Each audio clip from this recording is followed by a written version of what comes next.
Whether you're stuck in traffic, hitting the gym, or just winding down, we're here to spill the hottest tea from your favorite Bravo shows. From the wildest reunions to the quietest social media unfollows, we cover it all. So welcome back to Reality TV Podcasts and Clips. Subscribe if you haven't yet. Let's get into it on 3, 2, 1. Okay, so we have to start with the absolute chaos of Super Bowl weekend because, honestly, the game itself was kind of the least interesting part. Oh, by far. We saw, immediate real-world consequences for Jill Zarin that are, well, they're kind of unprecedented. It's a huge deal. It's massive because usually in the Bravo universe, bad behavior gets you on a show, controversy is currency. Exactly. But here, a studio decided the liability was just. It outweighed the drama. Jill was all set for the Golden Life, this Blink-49 studio show. Her big comeback? Her big comeback. And before cameras even rolled, they pulled the plug on her. And it all imploded because of, what, a single deleted video? Her rant about the halftime show? That's it. And let's be super clear. This wasn't just, oh, I didn't like the song. She went after the whole cultural aspect of it hard. What were the specifics again? So she complained that because the U.S. has been around for 250 years, it wasn't, quote, appropriate to have the performance in Spanish. Wow. Okay. Yeah, she was basically gatekeeping the Super Bowl. And then she zeroed in on the visuals, clutching her pearls about him grabbing his G area. Right. Yeah, I have young kids watching on. But then it took this really weird left turn. She said the whole thing looked like an ICE thing because there were no white people. Mm-hmm. Yeah. That's the comment that you have to think sealed the deal. When you frame a performance by a Puerto Rican artist as an ICE thing, you're crossing a line from just an opinion into something way darker. And the studio's response was pretty swift. Oh, immediate. Blink-49 put out a statement about upholding their values, which is just corporate speak for, we are not touching this. And didn't she also try to come for Lady Gaga in the same video? She did. In the same breath, she claimed she didn't even recognize Lady Gaga, assumed she'd had a facelift. Wait, Lady Gaga, one of those famous people on the planet. Said she had to Google her face. It felt less like a confused moment and more like, deliberate shade. And the other housewives, they were not on her side. Not at all. You had Tamara Judge, Bronwyn Newport, Zaida Silva, all liking the post announcing she was fired. Bronwyn didn't even use words. She just commented, "AFO." Which, stands for bleep around and find out. Brutal. And her own family had to do damage control. Yeah, her daughter Allie posted that she loved the show, called it the best halftime show in years. And ZARIN Fabrics. The fabric store had to release a statement. A whole statement clarifying Jill hasn't had ownership for years and that they condemn rhetoric that excludes people. It's just wild. So that's Jill. But Bethenny Frankel, she also waded into this. Bethenny is always, studying the market. She posted a TikTok asking if things like the Super Bowl should be places for personal or political views. She compared it to Live with Kelly and Mark. Exactly, saying entertainment should just be entertainment. But Bethenny knows how to pivot. The caption was literally, "Can't wait to get canceled." She knew what she was doing. But she deleted it. She did. When the heat got too high, she deleted it, then posted a second video with a completely different take. Suddenly, she's quoting Madonna, "Express yourself," and defending Bad Bunny. The whiplash on that is incredible. It's damage control in real time. But Andy Cohen, he was not having any of it. He went on his radio show and basically washed his hands of both of them. Threw a hard line. A very hard line. He just kept reminding everyone, neither of them works for Bravo anymore. He told people to call E. It was the ultimate, don't look at us. So a lesson in controlling the narrative, or failing to. And speaking of fighting for your own story, let's jump to Beverly Hills.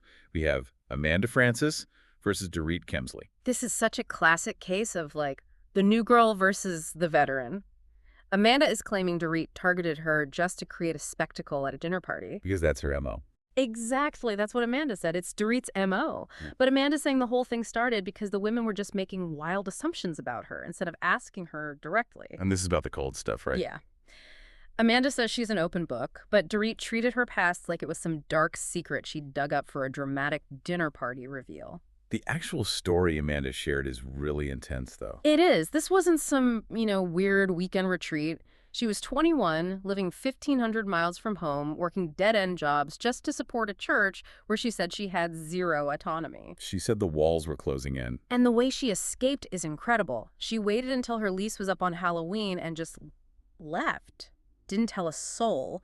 She said it forced her to redefine her whole worldview. And Dorit decides the best time to bring all of this up is at the Rachel Zoe party. The worst time. It was the anniversary of Amanda's twins' death. Oh my gosh. Yeah. Amanda said she was feeling confused and conflicted and trying to signal like, hey, today is not the day, but Dorit just kept pushing. Wow. But it sounds like Amanda's finding some allies in the group. Definitely. She mentioned Kathy Hilton and Jennifer Tilly have been really supportive, but the interesting friendship is with Sutton Strack. Oh, I can see that. Sutton loves an underdog. Totally. She said they get really close on the Italy trip later in the season. It makes perfect sense. And before we move on, what was Amanda's comeback to Erica Jane? Oh, so sharp. Erica said Amanda was too young. And Amanda just shot back, too young for what? I love that. Too young to run a business, too young to have children. She basically put Erica in her place. Okay, so if Beverly Hills is about battling over the past, Salt Lake City is all about hiding the present. Let's talk about Bronwyn Newport. It's a fascinating strategy, or maybe delusion. Heather McDonald revealed a conversation where Bronwyn basically admitted she's playing her estranged husband, Todd. How so? She said she's getting everything she wants from him because he thinks they're getting back together. But they're not, because she has a secret boyfriend. A 32-year-old model named Brandon Good, and the detail that just kills me is from the white party. While she's on camera playing the conflicted wife, Brandon was allegedly waiting for her in a bed in Montana. No way. Yes. She does her job for the cameras, then flies right back to him. It's a double life. That completely changes how you see the reunion then. When she said she confirmed the split to rip the Band-Aid off. Right. She framed it as, oh, Todd doesn't like to be talked about. But really, it sounds like she was clearing the path to go public with the model. It wasn't about Todd, it was about launching Brandon.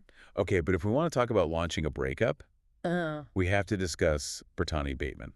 I have never, in all my years of watching reality TV, seen anything like that video montage. It was cinematic. She captioned it "Goodbye, Baby," and it was this slow-motion tribute to her relationship with Jared. It really felt like he had passed away. That's what he thought. His comment on the post is an all-timer. He wrote, "Alarming to wake up to. Looks like a eulogy." Can you imagine? You wake up, you check Instagram, and there's a memorial video for your own relationship that you didn't even know was over. He was completely blindsided. He's commenting like, "I thought we were walking hand in hand." Yeah. And she's replying, "Let's give each other space to heal." It's the ultimate disconnect. She's producing a movie in her head, and he's just a guy. It's so Salt Lake City. It really is that gap between reality TV brain and, actual reality. Exactly. Okay, let's head to the East Coast for some crossover chaos. We had a major truce. The Gorgas and the Judices. The photos seen around the world, Melissa, Joe, Teresa, and Luis all watching the Super Bowl together. After everything that happened last season, seeing them in the same room, it's shocking. But Melissa insists it's real. She said on a podcast they even had them over for Christmas Eve, stayed up till 2 in the morning playing poker. And her reasoning makes sense. It does. She said it's just not worth it to fake spending time with someone you find toxic just for the cameras. If they're hanging out that late off camera, maybe there's actually a thaw. She also dropped that little story about how she got cast in the first place. And of course it involves the sprinkle cookies. Sprinkle cookies. The lore continues. A producer DM'd her on Facebook after she posted about Teresa throwing her cookies away. It just shows you petty family drama is the bedrock of this whole thing. It really is. Okay, so connecting Jersey to the rest of the universe, Kyle Cook from Summer House, he's out there. He is newly single after the split from Amanda, and he was spotted getting cozy with Sally Carson from Southern Charm. And fans are definitely noticing a pattern with Sally, right? Oh, yeah. First Craig, then Austin, now Kyle. She seems to have a radar for newly single Bravo men. She's circling the ecosystem for sure, but the best part of this story isn't who was at the table, it's who was under the table. This is my favorite detail of the whole week. So while Kyle and Sally are flirting, sources say Shep Rose was there too, but he was passed out under a booth on the floor next to them. It's a work of art. It's a Renaissance painting of Bravo chaos. It's perfect, isn't it? The new couple forming up top, and the ghost of Southern Charm past just asleep on the floorboards. It really encapsulates the state of everything right now. So what's the takeaway from all this? We've got Jill Zarin losing a job over a deleted video, Bronwyn playing chess with her marriage, Britani eulogizing a living boyfriend. I think if there's one theme here, it's the permanence of the digital footprint. Jill deleted that video, right? She still lost the job. And Britani pasted that montage, and now it's a meme forever. Exactly. In this reality TV world, nothing is ever truly deleted and nothing is ever private. That is the truth. The internet is written in ink, not pencil. Thank you for listening to this deep dive. We'll be watching the feeds so you don't have to. Catch you next time.